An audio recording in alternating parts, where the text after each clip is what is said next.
Kidlat News Updates. Mga balita ngayon, mga pampasabog ng New People's Army na recover ng militar sa Cagayan. Show cause order inihain ng COMELEC kay Senator Chis Escudero dahil sa pagtanggap niya ng 30 million pesos na donasyon. Higit 5,000 aftershock sa Cebu na itala ng FIVOX.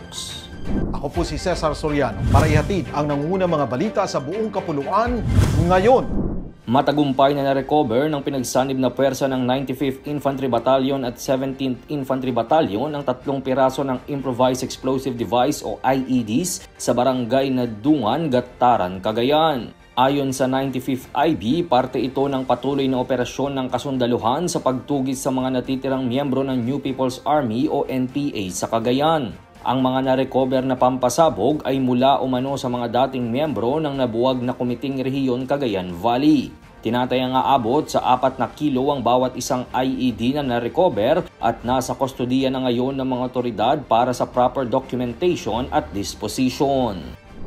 Naglabas ng show cause order ang Commission on Elections sa COMELEC laban kay Senator Chis Escudero upang pagpaliwanagin sa pagtanggap nito ng 30 million pesos campaign donation mula sa isang kontrobersyal na kontraktor na posibleng violation sa election code. Itong pagkukumpirma ngayong araw ni COMELEC Chairperson George Erwin Garcia at naipadala na kahapon sa Senador ang nasabing show cause order. Ayon kay Garcia, maaaring personal na pumunta si Escudero o sa pamamagitan ng kanyang abogado na magsasubmit ng kanyang affidavit sa COMELEC. Una na ring naghain ng show cause order ang COMELEC sa presidente ng Centerways Construction and Development Incorporated na si Lawrence Lubiano upang maipaliwanag ang donasyon nito kay Escudero.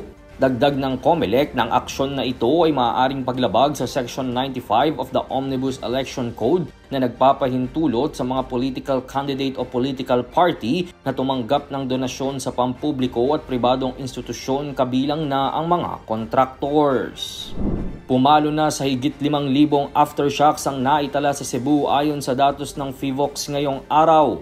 As of 2 p.m. kanina, nasa kabuwang 5,336 recorded aftershocks ang kanilang naitala mula sa magnitude 6.9 na lindol na tumama sa Northern Cebu noong gabi ng September 30. 22 dito ay naramdaman na may lakas na magnitude 1.0 hanggang 5.1 habang ang 1,038 dito ay platted aftershocks.